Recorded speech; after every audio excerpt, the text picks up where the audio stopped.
Hello, good morning, and welcome to the Comics Experience Graphic Novel of the Month Club for the month of May 2022.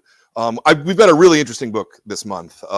It's kind of different than a lot of the books that we do, mostly because, a lot of time we're using genre fiction, and one of the genres that we don't actually get to do a lot because not very many people do this as a genre is its romance. And the thing that I particularly like about this is that it's a romance book from the perspective of middle-aged people. Again, not something that you normally see.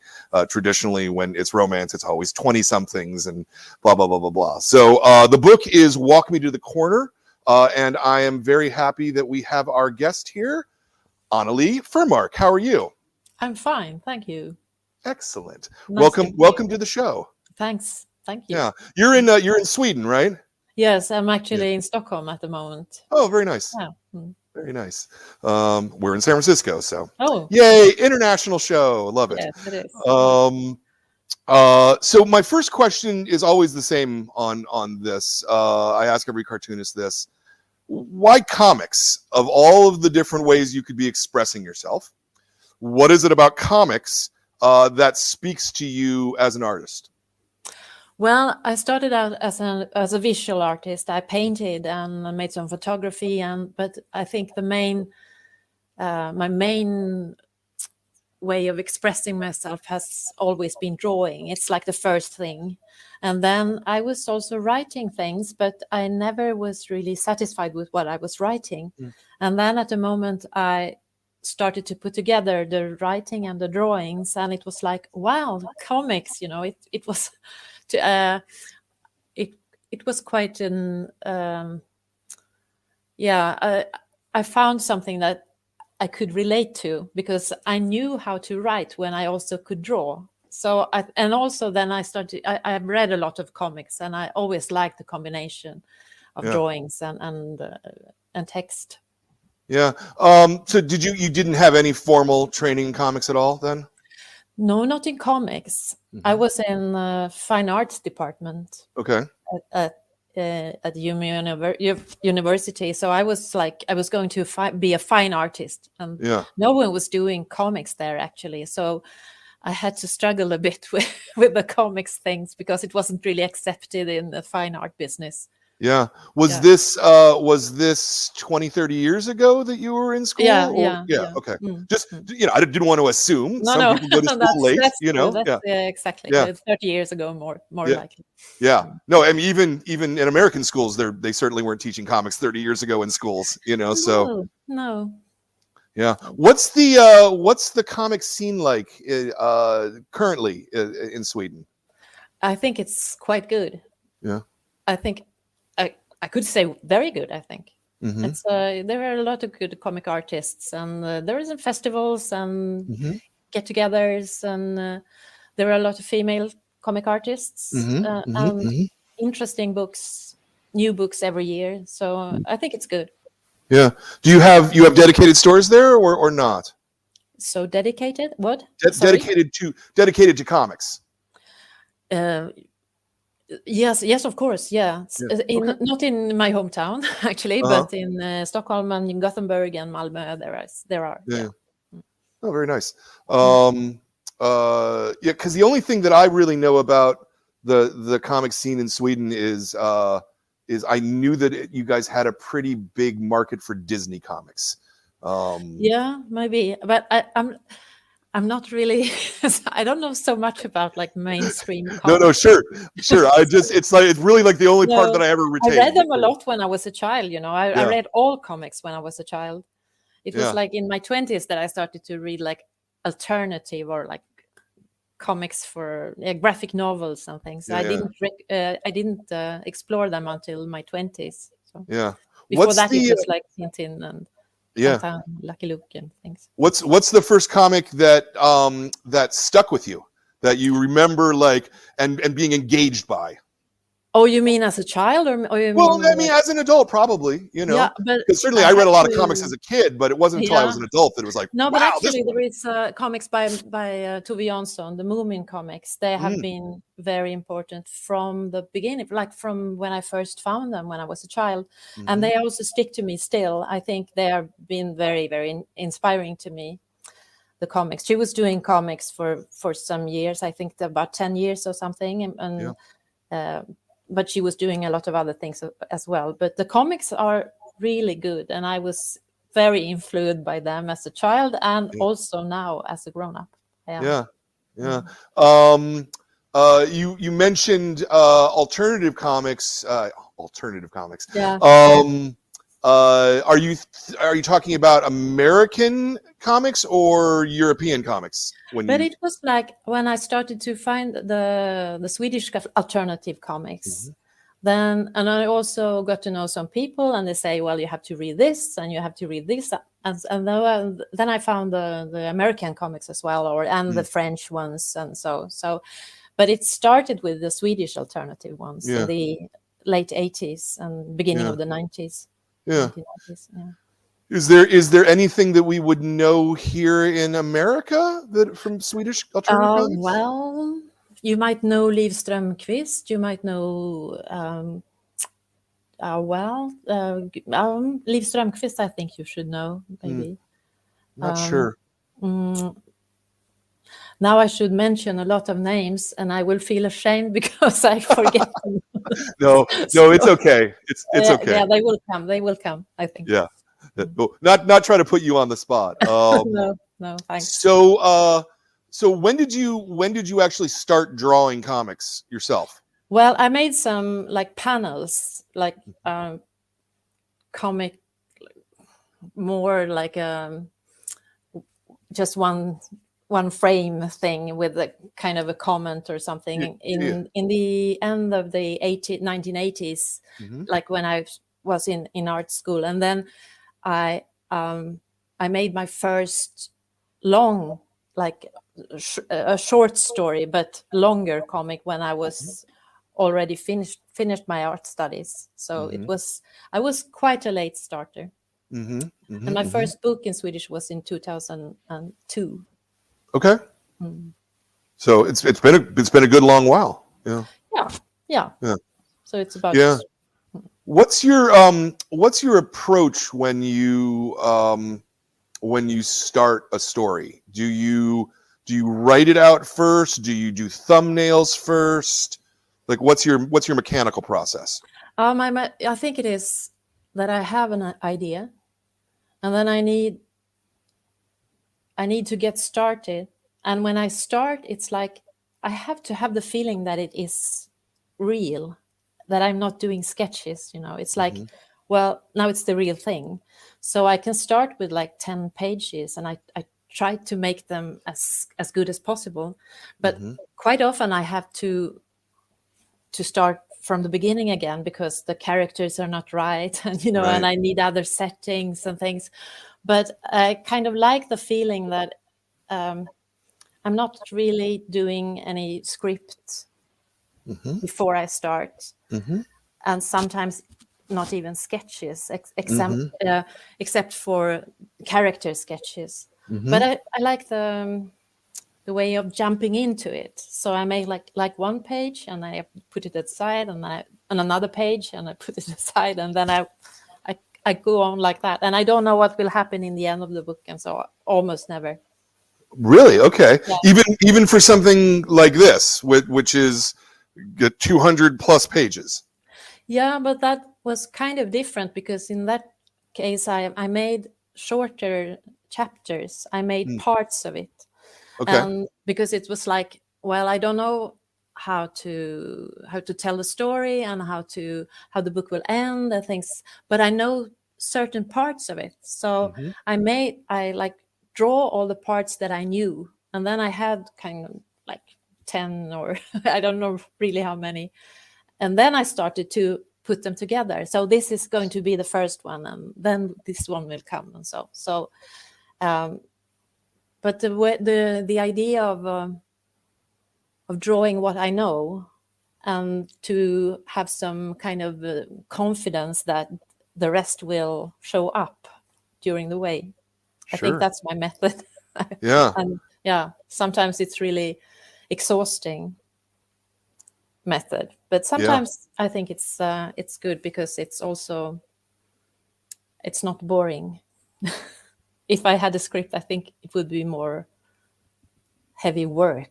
Like, Yeah. It's fascinating to me because, you know, I talk to a lot of cartoonists. We're close to 300 interviews at this point. And everybody works differently, right? Like there are people who can't draw one panel until they've written the entire thing out, like a screenplay, you know? Yes. And then there's other people like you who are basically making it up as they go along.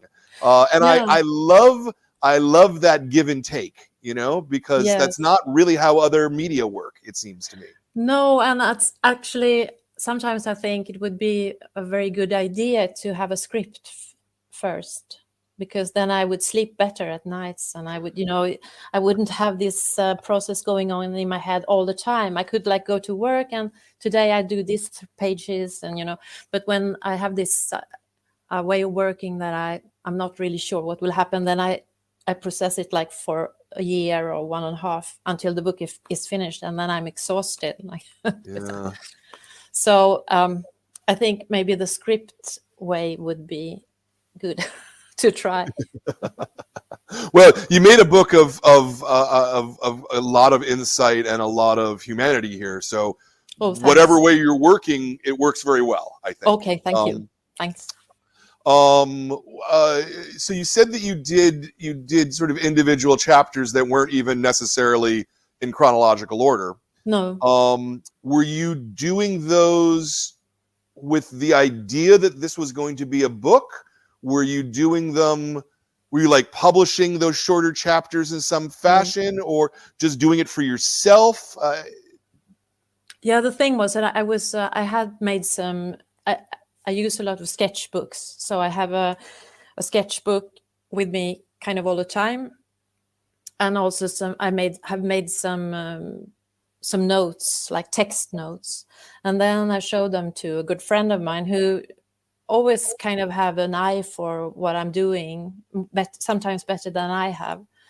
And I said, could this be a book? And she said, this can be a book, you know. It's like, because I wasn't sure, to be honest, because the topic was a bit complicated to me.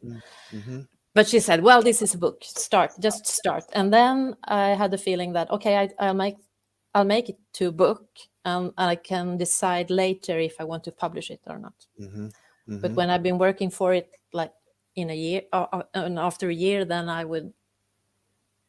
was more confident with publishing it. So sure. Yeah. Do you it's fascinating to me because, you know, I feel like a lot of times artists aren't making work unless they already have a home for it, you know, at least among most of the cartoonists in America. And the idea that you were doing this without necessarily knowing what it was going to be or where it would end up fascinates me a lot. Is that traditional for the way that you work? No, actually not. This one I wasn't certain, you know. It was more of a challenge for me, because the other books have been more like I had a grip of the story and some idea of how it's going to end and what's going to happen, but this was more of a challenge. So it's not usual for my it kind of pops out a bit in my works. Yeah. Interesting. Let me just remind anybody who's watching at home, if you have any questions, put them in the comments there, and we'll try to get them asked for you as well as the show goes on. But until we start seeing stuff, I'm going to keep talking. So where did the germs of the idea from this come from? Is this completely fictional? Did you know someone in your life? Did you have this experience in your life? What's the gist of it? Yeah, in the beginning, I was more scared of talking about the fictional or non-fictional things. But now it's like I found a way to talk about it. It's actually both. It's non-fictional and it's fictional, because in the moment you start you start to do a fiction. But of course, the story has some relevance in my own life. It has. Yeah. The the part that kind of intrigues me the most is the long-term relationship. Yeah. Where they've been in love for decades. Yes. Right? And then she meets someone new and it changes everything. I guess my question would be, and again, you don't feel like you have to answer this, but okay. how much of that part of it was not fiction? Well, quite a lot was not fiction. Okay. Yeah, because as I sort of said in the introduction, so many of the romance stories that we see tend to be about people in their 20s, maybe in their 30s at the most. It's always young love and new love and that kind of a thing. But an older love is a very different thing. Because it has a foundation. It lasts. It means something a little differently. There was someone I talked with about the book. Someone in an interview, I think it was, who said, "Is this? I find this book. It's not like about one love story. It's about two love stories," and I think that's very, very true. It is. I wanted it that way. So that's. Yeah, I think it's, and also there is a part, I don't know if you remember, there is a part of the book where the main character Elisa is talking to her son, and they are talking about the facts that the young love is always the real one, and if there are any older lovers in a play or in a film, they are always like the funny ones or something. Right. And I really wanted to write about that because I think it's really interesting. Yeah. Elisa in the book, she says, I guess this is Shakespeare. I don't know if it is Shakespeare, but there's like a beautiful couple and a funny couple in a way. And they discuss it like the main character says in the book that when you get to the older love experience, you find it almost the same, like when you were young. Yeah. With all the fears and passion and stuff. Though it strikes me that it's probably scarier than young love because when you're young and you fall in love, everything is new. Do you know what I mean? Like all of your experiences are new and are fresh, but when something like that happens when you're older, it seems to me that the way that it changes everything is much scarier. In a way, it's scarier, but in another way, it's not, because, like in the book, Elisa and her husband, they've already raised the kids and they've had this journey with the family and the housing and everything. It's like when you're 20, you don't know if that will happen to you. Sure. And or 25 or something. It's like it can happen, but it can also not happen, which I found very scary when I was really young. So I could think that in later ages you can think that it's in a way more secure, but also, like you say, very scary because it's so much at risk.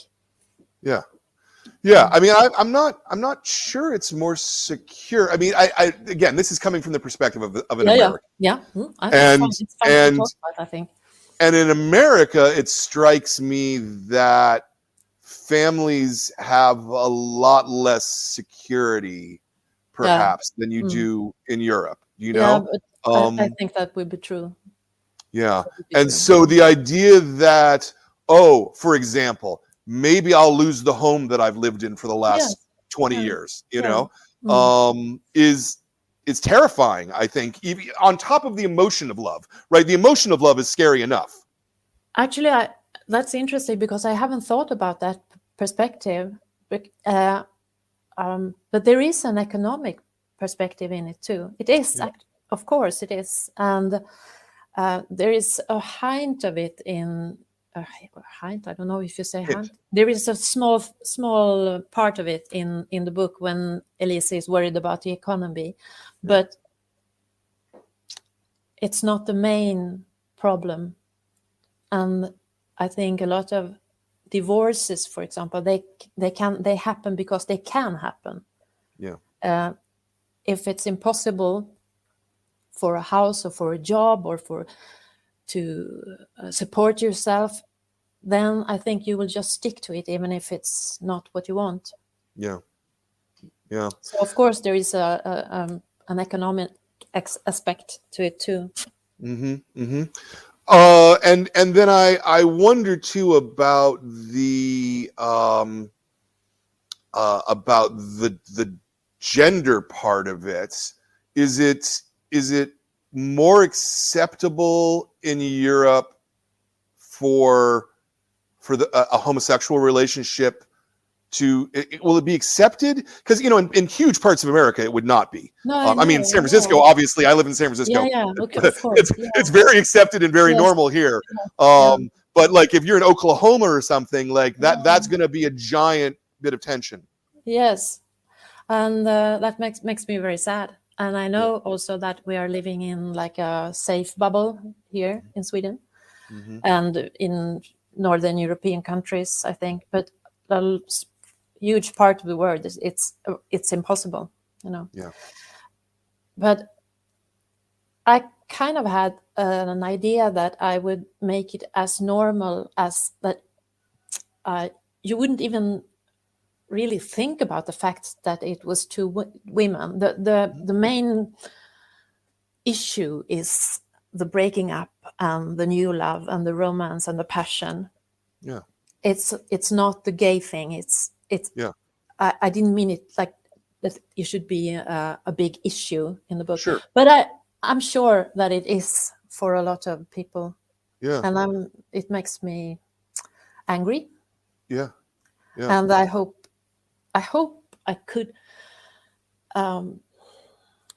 like plant a little seed of the normality of it, or it's not like it's really difficult to break up whenever in your life, but also after a long marriage, and it's difficult to meet someone new, but the difficulties should not be which gender you fall in love with. So no, I agree. It's certainly it's in America it has changed over the last, let's say, 20 years, where it is much less of an issue than it would have been 20 years ago. Yeah. Partly because of depictions in the media, and partly because, as gay people, you start to recognize they're not any different than any other person, which is a really stupid thing to say out loud, because of course they're not any different. People are people, but but certainly, outside of San Francisco, in places in America, no one knew gay people, right? And then when they realize that they do, it changes how they think about them, which I think is really important. They probably do know gay people. Yeah. But, no, absolutely, but they're not open, right? Then that's the point. Absolutely. Yeah. Is this also the case in Sweden? That has it become more normalized over time? Yes, of course it has. Yeah. It's kind of open. It's very open, actually. Yeah. I think it's in special communities, like religious communities, and also maybe, I think very traditional and religious communities, it's still a big problem. So I will not neglect the problem for a lot of people in Sweden too, but mostly I think it's kind of easy peasy. Mm-hmm. No, it's not easy peasy, but it's accepted. Yeah. I understand. Yeah. And we Yeah. can build No. families, and we can marry and adopt Yeah. children, or have your own children as well. It's like it's the rights are it's we have the same family rights like heterosexual married couples. So Yeah. That's did this happen after the European Union or before the European Union? I don't know. well, I don't really know. Okay. Well, great. No, I mean it's good. That means it's even more Someone acceptable, I guess. should tell me. I think the marital law or something was, I should say, in the 90s, in the Okay. mid 90s or something. Yeah. But I guess now I am guessing. Yeah. Hmm. Yeah. It's relatively new in the United States. Yes. So I think and Sweden was quite early, and also Denmark was before Sweden, but with the marital rights. Yeah. Hmm. Yeah. So you said you started doing chapters. What was the first like where did you start your first chapter from? At what point in the I think story? actually the first chapter is the one I started. Oh, okay. Yeah, it's the one when Elisa sits in a sofa and watch TV, and she's kind of a little bit, she has some kind of feeling, and then she gets a text message, and she starts to think, what if it's Dagmar? Yeah. And then after a while you find out it is Dagmar, and then the book starts with the meeting of Dagmar and Elise. So I think the two first chapters are like the first one I did. I see. Okay. Would we have a look on one of the pictures? Or? Yeah, please. Hold on one second. Ben, will you put that up? There we go.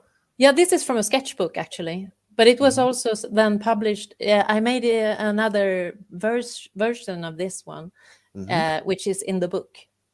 So Very nice. This is a winter walk in a Swedish town. Yeah. We can have another one. Yeah, next. Yeah. Yeah, this is when Elisa Elisa and Dagmar decide that they should meet, and they take a train, and Elisa takes a train because they don't live in the same town. They live quite far from each other, and then she meets Dagmar at the station. Yeah. So. Next one. Ben? Yeah. And this is when Elisa is like recognizing, or they decided to meet. So I wanted to express something that you have the feeling that a lot of things is happening, Yeah. She doesn't know yet that this is life-changing, but she has like a feeling for it. So, and that's Yeah. No, I think that comes across very well in the panel too. I feel that. Okay. Put the next one up. Yeah. Yeah, here is actually it's Elisa and her husband in a car in a landscape, and they discuss, because Elisa is open very quickly what happened. So here they are like driving and discussing what they will do, how they will make it. Next, Ben. Yeah, here it says in Swedish something. I don't remember the English translation now, but it's like Elisa's friends and maybe family too has told her how strong she are, and she has this kind of irritated feeling that, okay, but what if you're not strong? Because she doesn't feel like she's strong. Yeah. What if you're like weak and stupid? So this is like what will happen to a person who is weak and stupid? Yeah. Because I don't know what strong is actually. Yeah, Mm. that's fair. Next Yeah. one. That's it. I think that's the last one. Yeah. Yeah. Okay. Very good. Uh,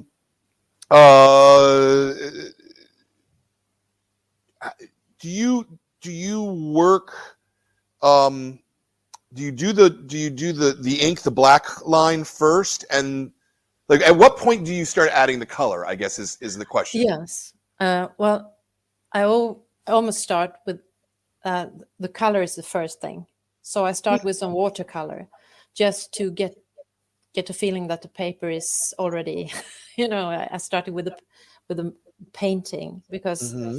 otherwise I would get scared of the paper in a way. So the first layer is watercolor, Interesting. and then I draw the ink lines on the watercolor, and then I use also crayons, like color pencils, Uh-huh. and the speech bubbles, they are cleansed afterwards, like edited, so because otherwise you would see the watercolor in the speech bubbles as well. So Sure. there's kind of some work, some after work with it to make the speech bubbles white. So, but mainly number one is the watercolor. That's fascinating to me that you're starting with a tonal color before you've actually drawn the scene. Yeah, I think it's 'Cause because I started with painting. I'm a painter from the start.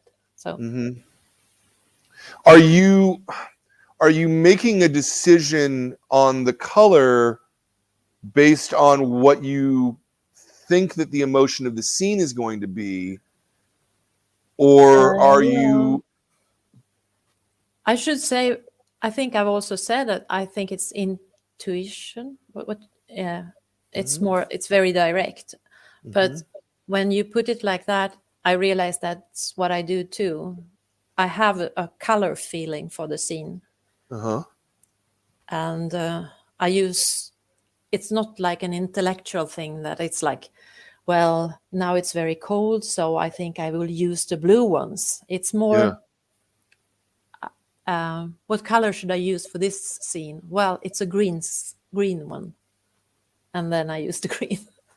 So, Interesting. yeah. Wow, that's a fascinating way of approaching work. I've never heard of anyone doing the color first. I've done, like I said, close to 300 interviews, and no one has ever said the color comes first. I love that in a way that I can't even express. What do you do on, like, I'm just going to grab a page at random here.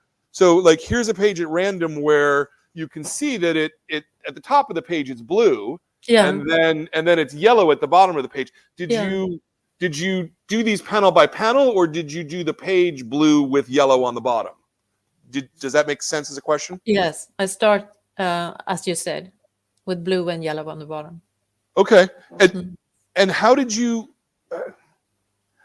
know that was going to work until you've drawn? Do you see what I mean? Yeah.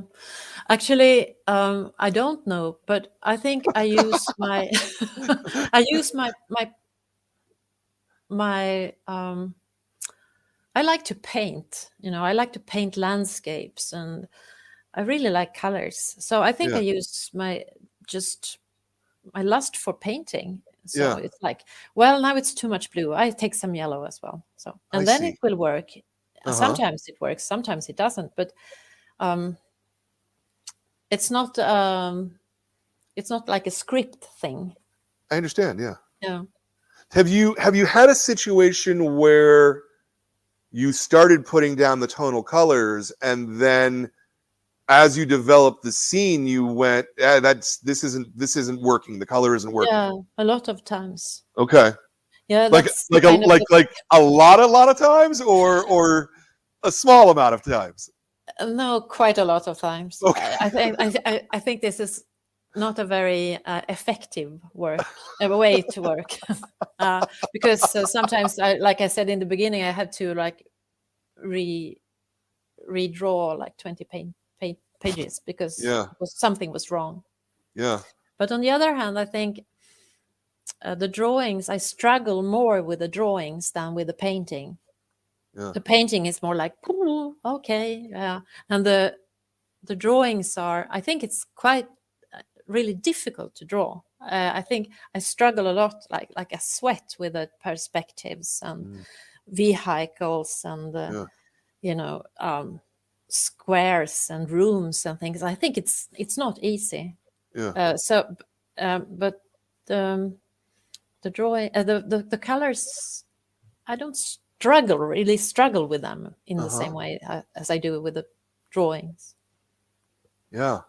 Does I'm that just make sense? it makes a lot of sense. I'm just Yeah. again I am fascinated by that process. Because I can't even picture working that way in my head. Not that I draw comics myself, but No.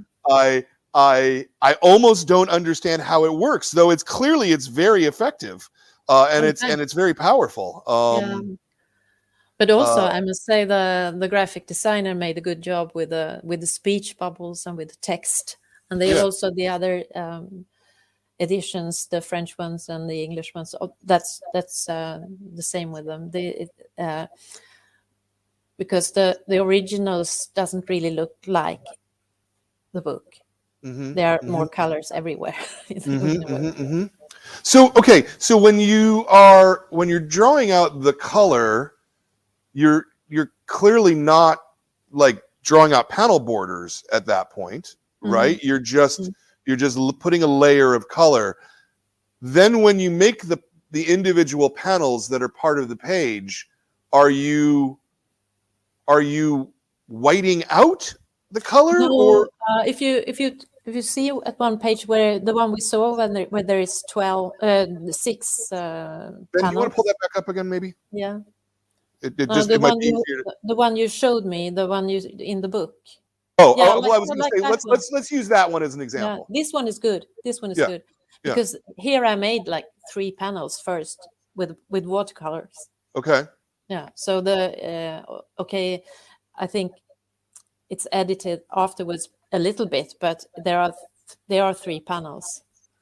So you made the panels with the watercolor first, Yeah. even though you weren't necessarily sure what was going in those panels. Yeah. Wow. It sounds so crazy. I don't know. Yeah. No, I've never heard anybody work that way. And so for example, in the third panel, in the big panel, she's spotlit by stay with the So she's spotlit there in the center. Is that somewhere where you went and you removed color, or is that how you designed that page? Actually, I knew that she was going to be spotlight. Okay. But it's not like perfect. Yeah. See. Yeah. This blows me away. You can pull it back down, Ben. That's really a fascinating way to work. I kind of love it. There's pages that are in gray tones as well as opposed to color. You're working the same process then. You're doing the that page is in grays. You know. But mostly with like just black color or ink. Yeah. I like the way of using. I like to use watercolor a lot because when I was younger, I painted with oil colors and the acrylic paint and so, and it was like I was forced to do the decisions all the time, and when I work with the watercolor, it's like the paper and the paint make decisions for me that I can accept or not accept. Yeah. So that's it's freer. I like it more. But when you work with watercolor, doesn't it change the actual texture of the paper? No, I have good paper. Okay. Yeah. Okay. You should. It's important. Okay. Yeah, good paper, like thick illustration paper. Okay. Okay. So like board, basically. Yeah, but board can have too glossy surface, so it has to have a little bit of a. I don't know how to say this in English. Uh-huh. You have the water or the color has to like sink into the Yeah, paper. yeah. Needs to be absorbed. Yeah. Absorbing. Yeah. Yes. Yeah. Yeah. Yeah. Interesting. Yeah, interesting. Interesting. I do actually have a question that was handed to me. Yes. This is from Pudrigo, who is one of our regular members. Okay. I'm going to read this out. So, given the fact that this story was developed out of chronological order, was the plant motif in the story originally, or was it something that appeared while working? Sorry, which motif? The plant motif. plant motif. Yeah, what plant Plants. motif? Well, it was. Does he mean or she mean the original, the pictures of the plants or pot plants and Yeah, that's what I'm not Yeah. quite sure what he's Yeah, I know. meaning. At one moment, I know that it was really. I had I made it. I had the decision to. I really wanted to have a plant in that scene. It's between Elisa and Henrik, and they have been talking. Uh-huh. She told him that she was had met a woman, and that she was in love, and they don't know what to say. And I had a big. I don't know the name of this, but in Swedish it's monstera, or in Latin a big pot plant. Okay. And I wanted the pot plant to be like a landscape because they are sitting indoors and Right. So there I use it like deliberately. Mm-hmm. That makes sense to me. Yeah, it's like a bit of a complicated landscape. Yeah. But indoors. Yeah. Yeah. No, it makes sense to me. Yeah. Is that an answer? Yeah. If he'll write again if that And didn't there's answer. also chestnut trees in books as well. Yeah. But Yeah. that's maybe not plants. I don't know. Yes, Yeah. and I know some other plants as well. Interesting. No one ever asked me about that before. Well, people, that's the great thing about comics too, is people Yeah. will notice things that you didn't even notice that you're doing. Well, that's interesting, I think. And it's fun too when we talk about it, because you said that you use things like crayon, and now that you said it, I can see it. I didn't. You I see the didn't crayon see it before, but now I can literally, like I'm thinking like that page there with the blues. Yeah. The blues are all very clearly crayons. Yes. There's even on her nose, there's a little teeny red mark from the crayon there. That clearly wasn't from the watercolor underneath. I love it. It's fascinating to me. Yeah. I the use thing I really a thick like bigger crayon pencils, or like color pencils that are thicker, because they are better. But you can really sharpen them, but they don't break. So I love them. Yeah. When you construct a page, so you've already said you start with the color and making borders in the color. How long does it take you from start to finish to do an individual page? Normally, I think I could make like 2 pages a day. Oh, okay. During a work day, because with the waiting time, with for the paper to dry, and for the composition, and for the drawing, and so. But for a earlier book I had a short deadline, and I had to make 3 pages a day, and it was kind of impossible. It was actually too much work. So I should say 3 is not ideal. 2 pages a day I can work, but I'm happy if it's 1 page a day. Yeah, and that includes the lettering. The lettering, everything. Yeah, because I letter nice. it also at the same time, and I think that is because I need the overview. If I don't letter it, then I don't know what happens, because I don't have the script, as you know. So I really know I need to put out the papers and see what happens in them, also with the text. So I letter. I do everything at this. Like I finished one page, and then I make the other one. Yeah. And are you, just so I understand the technical part of this, are you doing the word balloons like on separate pieces of paper and then pasting them onto the art, or? No, I'm doing it on this. I do everything on the same page. Interesting. Yes. I think it's old-fashioned because I didn't know if I went to comic art school, I think I should have been working in another way. But now I just started this way, so and I stick to it. Yeah. And I think, as you say, Ella, as I said before, I think it has to do with the overview. I need to see what I've been doing. Like, yeah. No, that is really this is engrossing. Actually, I'm more interested in kind of the craft part of this now than I thought I was going to be. Just because it's such an unusual way of working, but it works very well for you. Thank you. I'm not sure I will work in the same way for the next book. I'm not sure, but yeah. Yeah. I also like I think that this book has kind of a sketchbook feeling, and I wanted it to be a sketchbook feeling in it. Yeah. Yeah, very much so.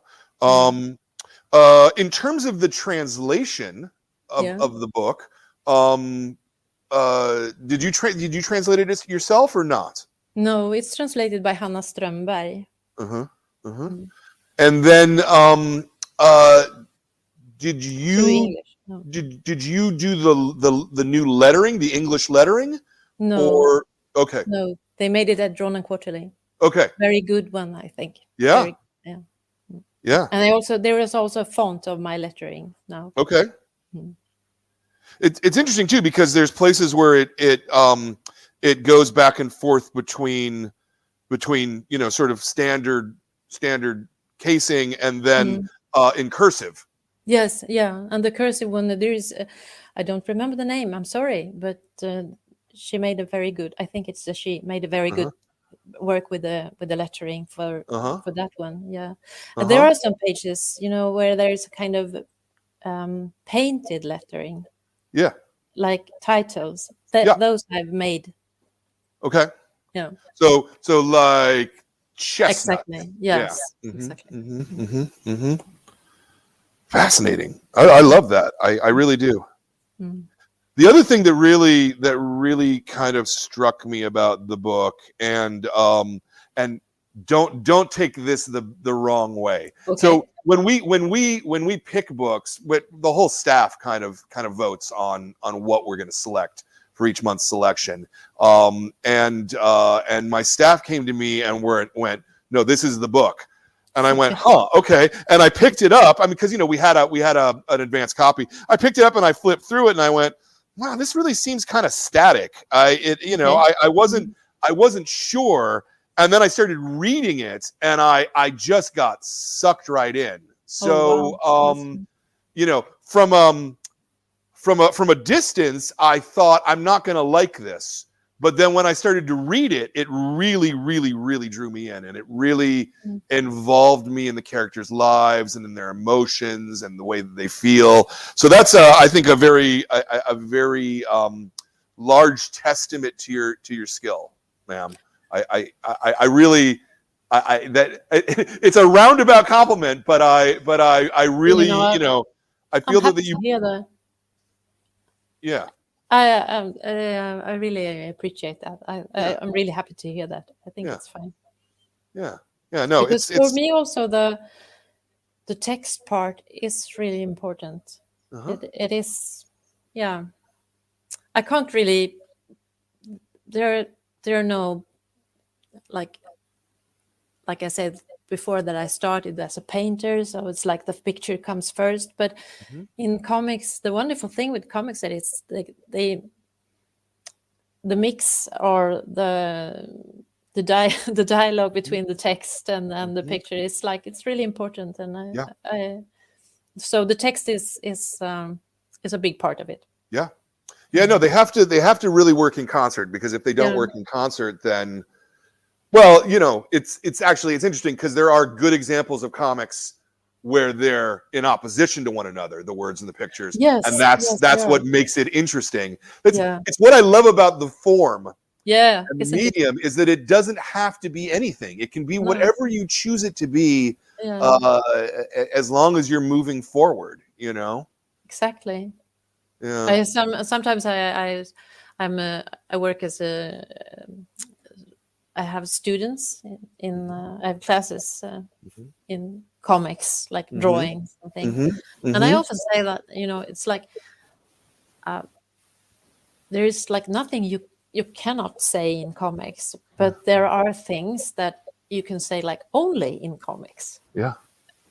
So for me, it's just I like it very much Yeah. to Yeah. work and to read and yeah, Yeah. as an art form. And so you teach comics as well. Yeah, uh, occasionally, like maybe a couple of months a year or Uh-huh. something, Uh-huh. if I put it all together, or Yeah. maybe not even that much, but some weeks here and there. Yeah. Are you teaching comics specifically, or are you also teaching fine art, painting, Well, things like this that? summer I will have a course in the fine arts department, and they actually really didn't want to call it comics because I said, "Well, I teach comics," and they say, Mm-hmm. "No, no, no, we have to call it something else." Like, Mm. so it's called like drawing in the narrative field. So Okay. it's All more right. academic, Yeah. but Yeah. it's comics, you know. Yeah. Yeah. So And when you're teaching your students, how many of them are coming into it who, like, their intention is to do comics, and how many of them are coming into it just to see what the potential for comics is? yeah, I don't know the percent, but I had both the experiences of both Yeah. things. I've seen people who didn't really know that they were interested in comics, Yeah. and then we start, and then they kind of find a couple of times it's like, but this is what I'm going to do. So I have like a student who is a very good comic artist in Sweden now, and Yeah. she was like, this is what I've been looking for. But other students say that, well, it was fun, but I go on to some other work. Or Yeah. Yeah. Yeah. but That, with that, maybe with a more interest in reading comics yeah. after my class than Sure. before. Sure. Mm. Do you uh, is most of your income coming from teaching, or is it coming from making comics and other art? Yeah, it's a mix. It's a It's a mix. bit Okay. Mm-hmm. teaching, also Mm-hmm. selling paintings and Oh sometimes yeah. and the books and Yeah. illustrate. They do illustrations as well Uh-huh. Uh-huh. for Like other spot illustrations, yeah. no for other writers. I mean, yeah. Yeah. Like magazine articles, that kind of thing, or like Not illustrated so books. much. Okay. It could be more, but other books Yeah. for Yeah. other writers. Yeah. Mm. So you were doing chapters of this, Yeah. and you finally realized that you had a book, Mm. encouragement of your friend. Mm. You And started my to put it. editor as well. She was a Okay. big part of it. So As well. this was my question actually, is Yeah. at what point did an editor get involved? But she was important because we had kind of an idea about the book quite early, and then I worked along by myself, and I showed her some things when it was quite a lot already, quite many pages, and yeah, she was like, "Oh, just go ahead." And then when I had kind of all the chapters, we had a big meeting where we were together putting the book together. It's Yeah. like, what if this is the first? Right. What is if this part, like the part in the end? I don't know if you remember the amusement park. Yeah. I made it quite early, but we just had this the same idea that let's Yeah. put it in the end, see what happens. And it was like, Yeah. now it could never be somewhere else in the book. Yeah. So she was Yeah. Sophia Olsson. She was also a big part of it. Yeah. But at the point that an editor is involved, you've been accepted to be published, yes? Yes. Yeah, I was okay. already. Yeah. Okay. Mm. So what did you give them to show them that you actually had a book? If you see what I mean, like how far into it were you that they were able to go, oh yes, we understand this is how this will be a 200-page book, I guess. Well, I don't really remember. I think fair enough. she trusted me in a way. Yeah. Mm. Yeah. Oh, she trusted that the idea and some drawings. Yes, and now I remember. I was in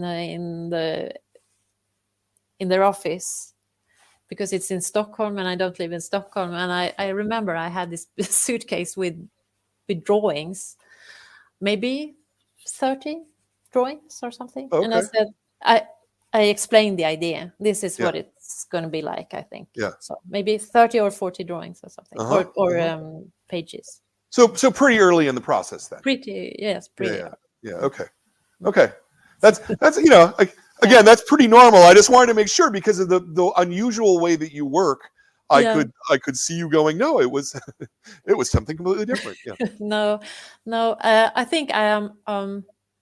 I need the freedom, but I'm also organized. When I start to work, it's like I go to work and I do my pages. So it's not like, well, today I don't feel like drawing anything. It's like when I'm in the process, I'm kind of 9-to-5 worker. Yeah. Yeah. And how did it get picked up by Drawn Quarterly? It was my Swedish publisher, and I together with them I made the contact with an agent, and she presented it to Drawn Quarterly. And I have one earlier book at Drawn Quarterly too, Red Winter. Yeah. Just I was just curious as to what the process was. You know, had it been published in Sweden at that point? Yes, it's published in Sweden at 2020 in the October 2020, and also in French the year after. Okay. Interesting. Okay. How many different languages is it in at this point? It's 3 or it's 4. It's Swedish, English, French, and German. Yeah. But there are some other ones coming up. I can't really talk about them yet, but I think there are some other ones coming up. Yeah. But it's the first book in German, so also that's fun too. Yeah.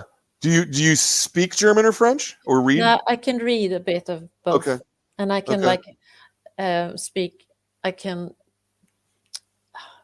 make my way around a little bit in those 2 languages, but I can never discuss things and and take part of interesting talks and so on. No, sorry, sadly enough. But I understand some words and some I get some feelings about the language. What's the feeling like when you see something that you've created in a foreign edition that especially one that you don't read or understand? Like you couldn't take the German edition and make it yourself, right? Whereas I feel like maybe I'm wrong, but I feel like you probably could have made an English edition. No, I couldn't. No, I couldn't. Okay. No, all right. Because when I see the English edition and I see Hannah's translation, and I say, well, that's the way to put it. I would never come up with that myself, So I think she's made a marvelous job.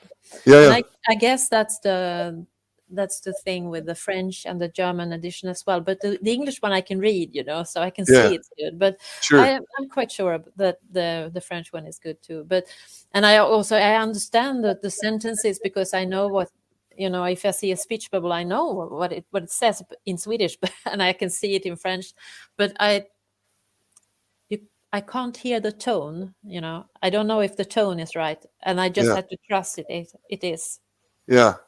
Do you have conversations with your translators at any point? Yeah, yes. I had with the French one and Mhm. Florence Isask, and also with the German one. I had a little bit. Yeah, they had questions. Yeah, There are some.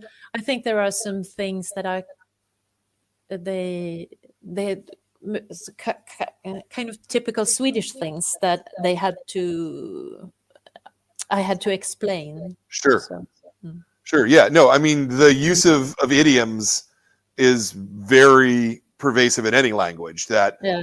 Words and sentences that I could say in American English wouldn't necessarily even translate into British English. No, I know. And also my dialect is more northern than Yeah. Stockholm dialect, and Yeah. my French translator, she's living in the north of Sweden too, so I think she has a feeling also for like northern Swedish. So and also Hannah has, I think. I understand. Wow, that's neat. That's neat. Yeah. Well, very good. Like I say, I'm just impressed. I mean, not only by the actual quality of the work, but all of this process that you've talked us through about making this is astonishing to me. I've never heard anybody talk about making a comic in this particular fashion, and I love it. And I love it so much. I have to say that it makes me feel like this book is even more special than I thought that it was going to, that it was special. So yeah, that's really good. That's really good. Are you working on another full-length book anytime soon? Do you have ideas? Do you have? It's been kind of a little bit of silence after this book because I was a bit exhausted after that one. But I've been working together with another writer, doing illustrations now for a while. And I trust that there will be something coming up quite soon for a full-length book. But it will not be about these persons, I think. Sure. It will be about other things, I think. Sure. I guess. Yeah. No, I wouldn't expect to see a sequel to this necessarily. No, someone asked me, well, if it was like a Netflix series, what would happen in the next season? And I said, I think it was kind of, my best idea that it was like Dagmar and Elise would be together and break up and be together and break up, and then everybody would be like bored. Right. So I don't think it's a sequel is a good idea on this one. Yeah. No, the self-contained nature of it, I think, works really well, and and it really touched me. I mean, it really did. It was really strong and really powerful. I wouldn't mind seeing an adaptation of this somewhere, though. I imagine at least like for something like a Netflix, that they're probably not likely, just because, again, of the nature of that it's a romance with middle-aged people and not young people. That's not, you don't see it, but you see it nowadays. You do actually. Like 10 years ago you didn't see it, but now it started. I've seen it, and it makes me very happy also because I'm middle-aged now. It's like, or even older. So it's like it starts. You can see it actually. It's not like totally wiped out like it was when I was young. So things are changing.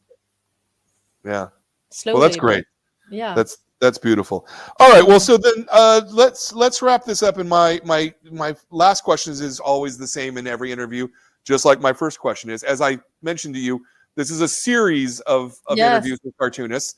And it's watched by a lot of people who want to make comics themselves, who have the interest in doing comics, but they don't necessarily know how to start, where to start.